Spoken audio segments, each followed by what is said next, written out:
356 दिन तक भगवान महालक्ष्मी के पास में रहती है, लेकिन महालक्ष्मी 9 दिन तक भगवान को छोड़ नहीं सकती। जब भगवान रथ में गुंडीचा पहुंचते हैं तो 5वें दिन महालक्ष्मी, हेरा पंचमी का दिन में महालक्ष्मी स्वयं आ जाती हैं और जगन्नाथ जी का रथ का एक भाग को तोड़ देती है। बहुत गुस्सा हो जाती है महालक्ष्मी, जगन्नाथ कब वापस आओगे, 5 दिन हो गए। तो जगन्नाथ तो उस ब्रज भूमि में गुंडीचा में अपनी लीला आस्वादन करते हैं, बोलते दरवाजा बंद कर दो, महालक्ष्मी आके डिस्टर्ब करेगी मुझे। तो गुंडीचा का दरवाजा बंद हो जाता है महालक्ष्मी के लिए। देखिए गुंडीचा इतना परम धाम है, कई लोग पूरी जाते हैं, खाली श्री मंदिर को देख के आ जाते हैं, गुंडीचा नहीं देखते। लेकिन गुंडीचा जगन्नाथ मंदिर से भी ऊंचा धाम है। अप्रकट रूप में वहाँ श्याम सुंदर ब्रज नेन्द्र नंदन वहाँ अभी भी रहते हैं। तो जब दरवाज़ा बंद हो जाता है तो महालक्ष्मी बहुत गुस्सा होती है, अपना मुंह देखने के वो काबिल नहीं रह जाती है कि मुझे अंदर प्रवेश नहीं दिया। तो वो छोटे से पीछे के रास्ते से वापस मंदिर आ जाती है, जहाँ उनके सेवक लोग हैं, वो सब महालक्ष्मी को बहुत प्रसाद खिलाते हैं उस हेरा पंचमी के दिन वो रास्ते में, और वो प्रसाद महालक्ष्मी के प्रसाद के रूप में बंटता है सबको। लेकिन महालक्ष्मी अपमान को भूलती नहीं है, इसलिए जब रथ यात्रा के बाद बाहुड़ा होता है, जो रिटर्न रथ आता है भगवान, तो जब रिटर्न रथ यात्रा में भगवान आ जाते हैं श्री मंदिर में, तो बाहर महालक्ष्मी दरवाज़ा बंद कर देती, जगन्नाथ को जाओ जाओ जाओ ब्रज में जाओ, अभी क्यों इधर वापस आ रहे, वहाँ रहो तुम, देखते हैं 56 भोग तुमको कौन खिलाता है ब्रज में। तो बहुत सुंदर लीला होती है। सो महालक्ष्मी के भक्त और जगन्नाथ के भक्त एक दूसरे को ताना देते हैं, मारा पिटाई भी होती है, और लेकिन अंत में महालक्ष्मी को खुश करने का एक ही तरीका है। तो कौन सा तरीका है? जगन्नाथ का महाप्रसाद, वो मैं लाया हूँ आपके लिए पूरी से, सबको मिलेगा। तो जगन्नाथ का महाप्रसाद का रसगुल्ला, वो जगन्नाथ के सेवक लोग महालक्ष्मी बोलते ठीक है महालक्ष्मी को गुस्सा है, लेकिन एक रसगुल्ला तो खिलाओ उसको, तो पूरा गुस्सा उतर जाएगा। तो जैसे ही जगन्नाथ का महाप्रसाद का रसगुल्ला आ जाता है, महालक्ष्मी खा लेती है, बहुत खुश हो जाती, अपना बनाया हुआ महाप्रसाद फिर जगन्नाथ को देती हैं। जगन्नाथ खा के, उसके सेवक खा के वो भी खुश हो जाते हैं, और उसके बाद में सिंह द्वार का दरवाज़ा खुल जाता है। लेकिन जगन्नाथ कहते अभी नहीं आऊँगा मैं और 2 दिन रुकूंगा बाहर। तो रथ यात्रा में जगन्नाथ जी सिंह द्वार में 2 दिन रुकते हैं गुंडीचा से आने के बाद, और क्योंकि वो ब्रज के भाव में एक आंख लगा के वो गुंडीचा की तरफ देखते ही रहते हैं, तो ये महालक्ष्मी के सेवक बोलते हैं भगवान को वैकुंठ के भाव में, द्वारका के भाव में कैसे लाएंगे अभी। तो सब पुजारी लोग आते हैं और मंदिर के अंदर से भगवान का सोने का वेश, सुवर्ण वेश निकालते हैं। 1 टन सोना होता है। 1 टन मतलब कितना किलो? 100 कितना किलो? 1000 किलो। 24 प्रकार के आभूषण होते हैं उसमें, सोना और सुवर्ण वेश मंदिर से आता है, और वो जगन्नाथ जी के लगाया जाता है हाथ में, मुकुट में, शरण में सुवर्ण वेश। वो वेश का जो दर्शन करता है वो कभी भी गरीब नहीं बनेगा। बहुत पैसा बढ़ता ही जाएगा उसका। इसलिए कई हमारे शिष्य हैं वो उसी समय में आते हैं पुरी में, वो पहली रथ में नहीं आते हैं, उल्टा रथ में आते हैं, क्योंकि उसमें भीड़ भी कम रहती है और सुवर्ण वेश के भी दर्शन होते हैं। हाँ, जाना पड़ेगा, जाना।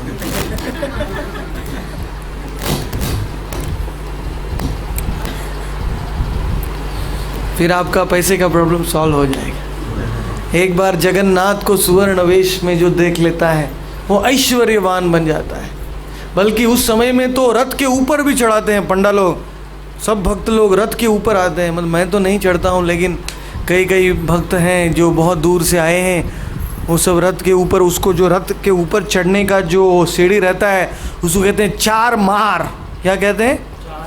चार मार। तो चार मार के ऊपर चढ़ने से भक्त लोग ऊपर जाते हैं और जगन्नाथ को आलिंगन कर सकते हैं। प्रसिद्ध पुरुषोत्तम।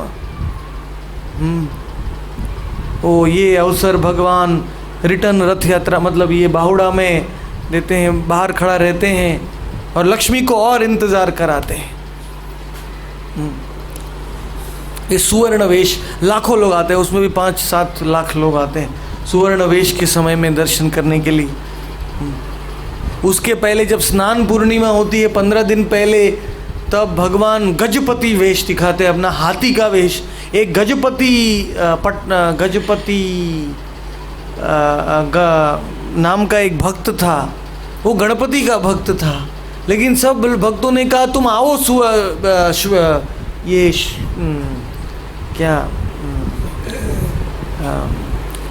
स्नान पूर्णिमा में जगन्नाथ जी का जन्मदिन है, ये परम परमेश्वर है, उनके अंदर सब स्वरूप है, तुमको जरूर दर्शन होंगे। तो गजपति आया, पहले तो जगन्नाथ को नहीं देख रहा था, खाली गणपति को देखता था। फिर उसने आंख ऊपर करके देखा तो जगन्नाथ जी दिखाई दिए, लेकिन उसको गणपति नहीं दिखाई दिए। बड़ा निराश होके चला गया, बोलता ये जगन्नाथ के अंदर गणपति है, मैं कैसे मानूंगा।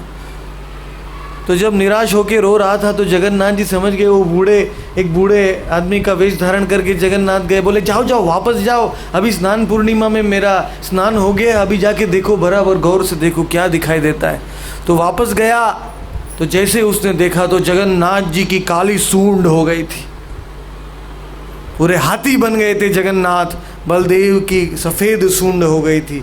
इसलिए आज के समय में भी जो भी स्नान पूर्णिमा में आता है पुरी में, वो गजपति वेश का दर्शन कर सकता है।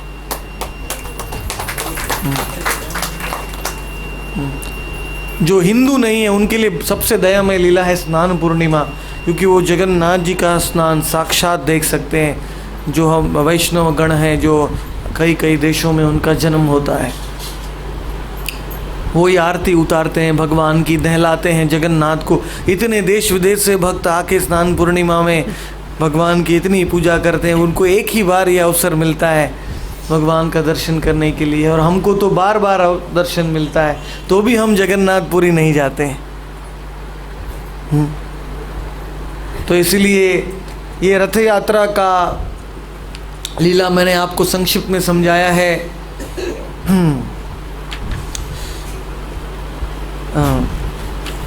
कि इस लीला में कई कई महात्म्य हैं कि जो जगन्नाथ का रथ आता है और वो रथ का आने के टाइम सोच रहा है कि अरे कोई महापुरुष आ रहा है, ऐसा करके वो उठ जाता है कोई व्यक्ति, तो उसको भी जन्म मृत्यु का चक्र खत्म हो जाता है। देखिए कितना फायदा है। जगन्नाथ जी का रथ निकालने में कोई अपने घर से नीचे आ जाता है या रथ का स्वागत करता है तो उसको भी मुक्ति मिल जाता है। तो उसका क्या होगा जो जगन्नाथ जी का रथ खींचता है, वो तो राधा रानी का प्रिय बन जाता है, क्योंकि वो भगवान को वृंदावन ले जा रहा है। तो इसीलिए ये पद्म पुराण, स्कंद पुराण में बहुत महिमा बताई है रथ यात्रा की। जो रथ यात्रा में जो सम्मिलित होता है उसको माँ का गर्भ कभी नहीं देखना पड़ता है, 84 लाख योनियों में से मुक्त हो जाता है, उसको मुक्ति मिलती है, वैकुंठ मिलता है, गोलोक मिलता है, हरिनास मोदते, वो भगवान के साथ में ही रहता है। सारोप्य, सारूप्य, सामीप्य, साष्टी, ये सब 4 प्रकार की मुक्तियाँ उसके करतल में आ जाती हैं, बहुत आसान हो जाती हैं। इसलिए प्रभुपाद जी ने ये रथ यात्रा सारे सृष्टि, सारे पृथ्वी के गली गली में, शहरों शहरों में शुरुआत किया है कि सबसे पापी तापी जीवों को भी जगन्नाथ जी ये अवसर देते हैं। जगन्नाथ जी का नाम है पतित पावन, बल्कि जगन्नाथपुरी में आके जो मछली खाता है ऐसे लोगों को भी जगन्नाथ जी दर्शन देते हैं, ऐसे लोगों को भी रथ खींचने का अवसर देते हैं। और स्कंद पुराण में कहा है जगन्नाथ जी के पुरी में, धाम में आके जो मछली खाता है भगवान उसको क्षमा कर देते हैं और उसको यज्ञ का हविष्य अन्न खाने का फल देते हैं। देखिए इतने दयालु हैं जगन्नाथ।